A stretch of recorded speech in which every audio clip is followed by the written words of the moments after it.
네, 말씀의 근성을 가진 청년, 우리 모두가 다 되었으면 좋겠습니다. 이번 주에 있었던 하나님 말씀, 큐티 말씀들을 다시 한번 리마인드 하는 시간을 갖도록 하겠는데요. 어제 말씀이었죠. 어제 2월 5일 금요일 매일 성경 말씀 기억하십니까? 자, 여기 27절 말씀을 보십시오. 이 말씀을 하실 때에 무리 중에서 한 여자가 음성을 높여 이르되 당신을 뵌 태와 당신을 먹인 젖이 복이 있나이다 하니 예수께서 이르시되 오히려 하나님의 말씀을 듣고 지키는 자가 복이 있느니라 하시니라 그랬어요. 자, 여기 보시면 하나님의 말씀을 듣고 지키는 자가 있고요. 그 다음에 예수님을 낳게 한 존재, 두 존재가 있습니다. 예수님을 잉태하고 예수님을 기른 어머니 마리아, 얼마나 복된 존재예요. 그런데 예수님은 그런 존재보다 더 복된 존재가 있는데 바로 하나님의 말씀을 듣고 지키는 자가 진짜 복이 있다는 이야기예요. 오늘 우리 맑은 청, 말씀의 근성을 가진 우리 청년들이 진짜 복된 존재라는 것을 깨닫는 시간들이 되었으면 참 좋겠어요. 자, 그러면 이 말씀의 의미들을 좀 그 앞에 있는 문맥들과 연관 지어서 다시 한번 살펴보도록 하겠습니다. 자, 이 27절의 말씀 맨 처음 구절이 어떻게 시작하고 있습니까? 여기 보시면 이 말씀을 하실 때에 라고 되어 있죠. 이 말씀을 하실 때라고 말한 단서를 우리가 보았을 때에 이 말씀이 어떤 말씀인가를 살펴봐야 됩니다. 어제 말씀을 가서 볼까요? 어제 누가복음 11장 14절의 말씀이었는데요. 자, 여기에서는 어떤 내용이 있었습니까? 예수께서 한 말 못하게 하는 귀신을 쫓아내셨다라고 나옵니다. 한 말 못하게 하는 귀신. 자, 여기에 참 재미있는 포인트가 있어요. 귀신인데 어떠한 역사를 하는 귀신이냐면 말에 대한 역사를 했어요. 말을 못하게 하는 귀신입니다. 그런데 이게 개역 개정에서는 말을 못하게 하는 귀신으로 표현되어 있지만 사실 예전에 우리가 썼던 개역 한글판에서는 벙어리 귀신입니다. 말 못하게 하는 벙어리 귀신. 그런데 이 벙어리 귀신이 영어 NIV를 보면 우리가 그 의미를 더 정확하게 할 수 있는데요. 이건 뮤트예요. 뮤트. 우리를 뮤트시키는 귀신이에요. 듣지도 못하게 하고 말도 못하게 하는 거예요. 여러분, 벙어리, 즉 말 못하는 장애인은요, 사실 듣지 못하기 때문에 말을 못하는 것이거든요. 태어날 때부터 언어를 들어본 적이 없기 때문에 훈련이 안 되고 또 그 표현을 할 수 없는 거예요. 들어본 적이 없기 때문에 할 수가 없는 것입니다. 완전히 이제 뮤트가 된 겁니다. 뮤트가. 그러면 귀신도 이 말을 가지고 지금 장난치고 있는 것을 우리가 발견할 수가 있습니다. 다시 말해서 하나님의 나라는 말의 역사가 있는 나라인데 이 말의 역사를 사단도 방해를 한다는 거예요. 말을 듣지도 못하게 하고 하지도 못하게 중간에서 이 장난을 친다는 것입니다.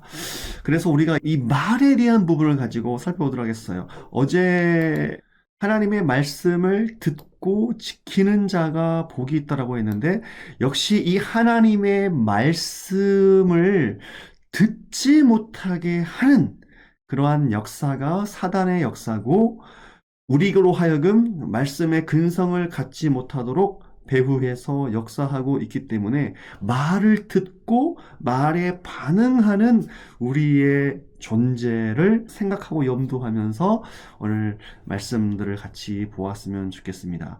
진짜 복이 있는 사람은 하나님의 말씀을 들을 수 있는 사람이고 지킬 수 있는 사람인데요. 1월 달에 누가복음 8장의 말씀 기억하십니까? 어머니와 동생들이 당신을 보려고 밖에 서 있습니다. 라고 예수님께 이야기를 해요. 보고를 해요. 그때 예수님께서 뭐라고 말씀하셨냐면, 야, 누가 내 어머니와 동생들이냐? 내 어머니와 내 동생들은 곧 하나님의 말씀을 듣고 행하는 이 사람들이다. 그랬어요. 하나님의 말씀을 듣고 행하는 이 사람들이 바로 내 진짜 어머니고 내 동생들이다 라고 주님께서 8장에서도 동일하게 말씀하셨거든요. 즉, 이 하나님 나라의 아주 중요한 것은 이 말에 대한 반응이라는 거예요. 말씀을 듣고 행하는 자가 바로 백성이에요. 하나님 나라의 백성은 하나님 말씀을 듣고 행하는 자라는 것을 우리가 발견할 수 있거든요. 이 내용 앞에 또 어떠한 내용이 있었습니까? 어, 금요일 날 말씀이었죠. 네 가지 밭의 비유가 있었어요. 말씀을 들을 때에 네 종류의 반응을 한다는 거예요. 네 종류의 마음, 네 종류의 사람을 말씀하시거든요. 첫 번째로 길가와 같은 사람. 이 사람은 말씀을 받지만 사단이 마귀가 가서 그들이 믿어 구원을 얻지 못하게 하려고 말씀을 그 마음에서 빼앗는다라고 이야기했습니다. 아까 앞에서 언급한 말 못하게 하는 귀신이에요. 말을 듣지도 못하게 하고 말하지도 못하게 하는 이 귀신입니다.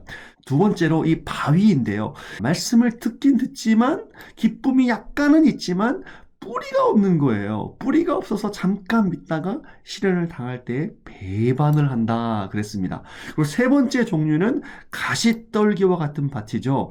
가시떨기와 같은 밭인데 이 사람은 어떤 주입니까? 말씀을 듣기는 듣지만 이생의 염려와 재물의 향락 이러한 것에 기운이 막혀가지고 이게 반응을 할 수 없는 열매를 거둘 수 없는 존재라는 거예요.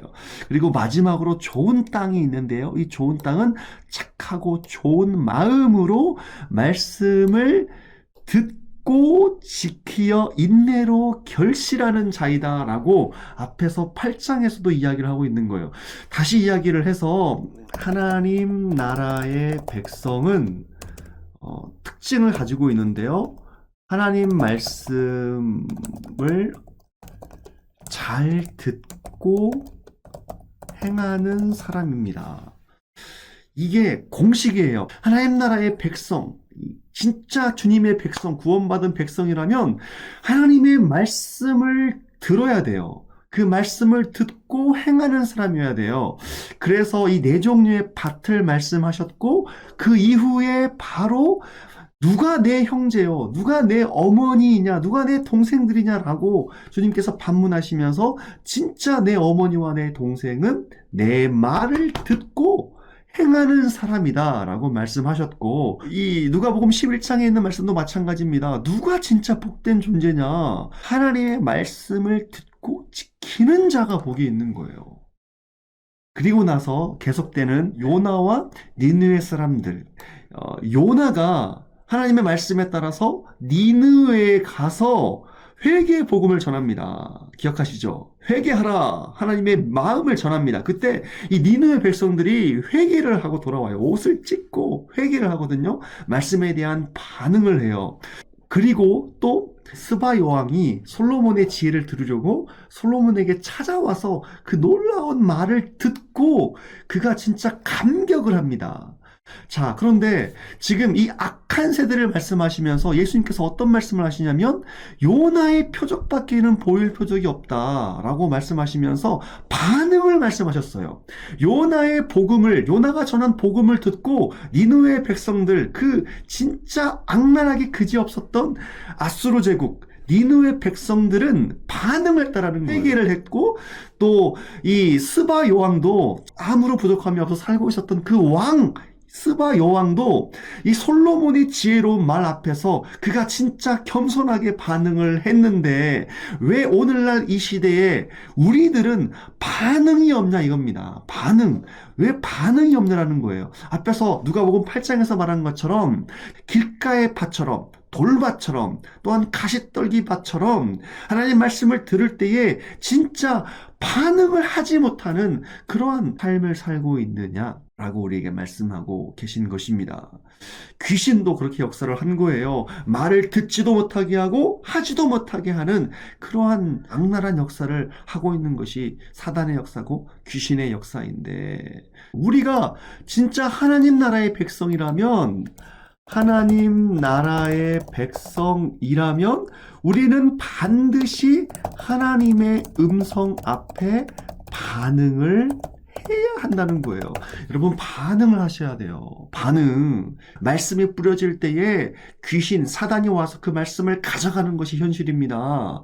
또 돌밭과 같은 상황 속에서 가시떨기와 같은 상황 속에서 우리가 하나님 말씀을 제대로 받아서 열매를 거두지 못하게 하도록 전방위적 방해하는 요소들이 너무나 많이 있다는 이야기예요. 그 상황 속에서 말씀을 좋은 땅처럼 받아서 100배의 열매를 거두는 것과 같이 진짜 하나님의 백성들은 말씀을 듣기를 사모하고 그 말씀 앞에 반응을 할 수 있는 존재여야 한다는 것을 성경이 문맥 속에서 강조하고 있는 거예요. 여러분, 하나님 말씀을 진짜 듣기를 사모하세요. 이 하나님 말씀에 대한 듣는 반응, 여기에 대해서 10장에서도 마리아와 마르다에 대한 이야기가 나오는 것, 지난주 화요일날 말씀 기억하십니까? 자, 여기 마리아와 마르다가 서로 다른 행동을 했어요. 마르다야, 네가 많은 일로 염려하고 근심했다. 그리고 나서 어떻게 합니까? 진짜 네 동생 마리아는 좋은 편을 택하였다라고 이야기합니다. 마리아가 도대체 어떤 것을 선택했기 때문에 주님께서 이런 말씀하셨을까요? 여기 보세요. 마리아라는 동생이 있어 주의 발치에 앉아 그의 말씀을 들었다. 그의 말씀을 들었는데요. 제가 우리 큰빛교회 와서 맨 처음에 했던 설교 5분 메시지 기억하시는지 모르겠어요. 그때 이 말씀을 전했던 기억이 생생하게 기억나는데, 복음서에서 나사로의 막내 여동생 마리아에 대해서 언급하고 있는 본문이 세 군데가 있어요. 세 군데가 있는데 공통적으로 그녀가 발견되고 있는 장소가 있습니다. 그게 어딘지 아세요? 그게 어디냐면 바로 발이에요. 주님의 발. 자, 그런가 안 그런가 한번 가서 보세요. 누가복음 10장 39절에서도 주님의 발치에 앉아서 그의 말씀을 들었다라고 나오죠. 그러면 또 그런가 아닌가 한번 가서 보도록 하겠습니다. 요한복음 11장으로 가서 한번 보겠습니다. 요한복음 11장 32절 보시면 마리아가 예수 계신 곳에 가서 배웠고 그 발 앞에 엎드려 그의 발 앞에 엎드려 나사로가 죽었을 때에 마리아는 주님의 발 앞에 달려가서 그 앞에 엎드려 엉엉 울었다는 것을 보여주고 있습니다. 이것뿐만이 아니에요. 요한복음 12장 3절 말씀도 한번 보십시오. 여기 보시면 어떻게 나옵니까? 마리아는 지극히 비싼 향유 곧 순전한 나드 한 그릇을 가져다가 예수의 발에 부었다. 네, 예수의 발에 부었다. 자, 이 복음서에서 이 나사로의 여동생 마리아를 3번밖에 언급하지 않았는데 동일하게 그녀의 위치를 공통적으로 기록하고 있기를 전부 예수님의 발이었어요. 예수님 발 앞에 엎드렸고 예수님 발에 부었고 예수님 발 앞에 와서 발치에 앉아서 예수님 말씀을 듣기를 사모했던 존재가 바로 마리아였다는 이야기예요. 무슨 말입니까? 마리아가 진짜 좋은 것을 선택했는데 그 좋은 것이 무엇이었습니까? 그것은 바로 예수님의 발치에 앉아 그의 말씀을 듣는 것을 사모했고 그의 말씀을 사랑하는 존재였다는 것을 성경이 강조하고 있는 거예요. 여러분, 마리아가 예수님께서 죽으시기 전에 마지막 유월절을 지내실 때에 향유를 붓지 않습니까? 예수님의 제자, 특별히 가룟 유다를 위시한 존재들은 그것을 반대하고 꾸짖었어요. 이 아까운 것을 가난한 사람에게 나누어 주지 어떻게 여기에 허비하느냐라고 불만을 토로하는 것을 우리가 살펴볼 수가 있거든요. 그런데 마리아는 자신이 평생 동안 벌었을지도 모를 그 엄청난 재산, 그 향유 옥합을 단번에 깨뜨려서 예수님께 부었습니다. 여러분, 제자들처럼 예수님의 말씀을 많이 듣고 많이 접해본 사람들이 있었을까요? 그렇지 않아요. 예수님의 말씀을 수도 없이 들어왔던 제자들은 그 죽음의 메시지 앞에서 반응도 보이지 않았습니다. 오히려 자기들이 더 높아지기 위해서 누가 더 크냐, 네가 더 크냐, 내가 더 크냐 싸우기에 바빴습니다. 하지만 예수님의 발 앞에 와서 정말 그분의 눈을 쳐다보고 그분이 하시는 그 말씀을 집중해서 들었던 마리아 한 사람은 주님의 그 아픈 심정을 깨닫고 주님의 죽으심을 혼자서 예비한 거예요. 주님의 말씀을 정말 마음에 담아두면서 들었다는 거예요. 그래서 주님의 죽으심을 예비하는 주님의 장사를 예비하는 향유 옥합을 깨트리는 그 현장 속에 있었다는 것을 우리가 알아야 합니다. 주님의 발치 앞에 그의 말씀을 들어야 돼요. 그럴 때 말씀의 의미들을 발견할 수 있고 그 말씀대로 순종할 수가 있는 거예요. 여러분, 말씀 듣기를 사모하세요. 영상을 어떻게 보십니까? 유튜브는 누워서 보는 것이 제맛이지 하면서 누워서 쉽게 듣는 그런 태도 버리고 진짜 하나님의 말씀, 하나님의 음성으로서 받아들이시라고요. 그 말씀을 우리가 그런 존중하는 자세로 받아들일 때 우리는 말씀의 근성을 가진 청년들이 될 수가 있습니다. 하나님 말씀에 반응하십시오. 주님 발 앞에 엎드려서 주님의 발치에 가서 그분의 말씀을 들으십시오. 우리로 하여금 말씀을 듣지 못하게 하는 그러한 영적인 사단의 존재가 분명히 우리 주위에 있습니다. 돌밭과 같은 그런 상황이 있어요. 말씀이 깊이 뿌리 내리지 못하도록 바람도 불고요. 여러 가지 방해 공작들이 있어요. 또한 가시떨기와 같은 밭과 같이 정말 유혹과 욕심과 그런 쾌락들, 이런 것들이 가시처럼 우리를 찔러가지고 말씀에 반응하지 못하도록, 말씀의 열매를 겨두지 못하도록 우리를 막습니다. 이 상황 속에서 우리는 근성을 가지고 열매를 맺어야 돼요. 이 말씀이 진짜 하나님의 음성이고 내게 주시는 하나님의 말씀이고 내가 이 말씀을 붙들지 않고서는 살 수 없다라는 그러한 진지한 마음을 가지고 대했으면 좋겠습니다. 그래야 말씀에 반응할 수가 있고 말씀을 지키며 순종할 수가 있는 것입니다. 저는 우리 청년들이 진짜 하나님 나라의 백성임을 말씀을 대하는 태도에서 증명해낼 수 있기를 원해요. 말씀의 근성을 가지는 자가 하나님 나라의 백성입니다. 하나님 나라의 백성으로서 여러분 하나님 말씀을 귀하게 여기고 이 말씀 듣기를 사모하고 이 말씀 묵상하는 것을 즐거워하고 이 말씀대로 따라 순종하는 것이 진짜 나를 살리고 내 영혼을 살리고 내 가정을 살리고 우리 목장, 우리 교회를 살리는 것임을 우리가 분명하게 깨달아서 이 말씀을 붙잡고 살아가는 우리 모두가 다 될 수 있기를 주님의 이름으로 부탁합니다. 기도하겠습니다. 하나님 아버지 감사합니다. 오늘 하나님 말씀을 같이 나누었습니다.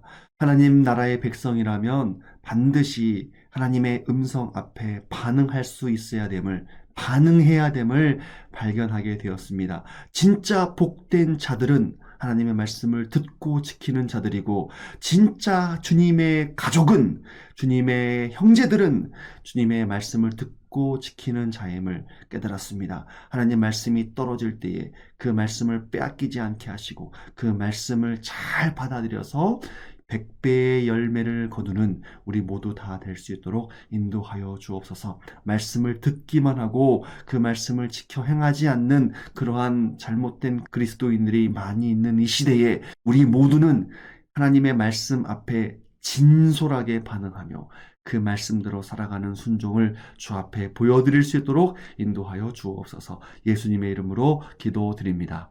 아멘.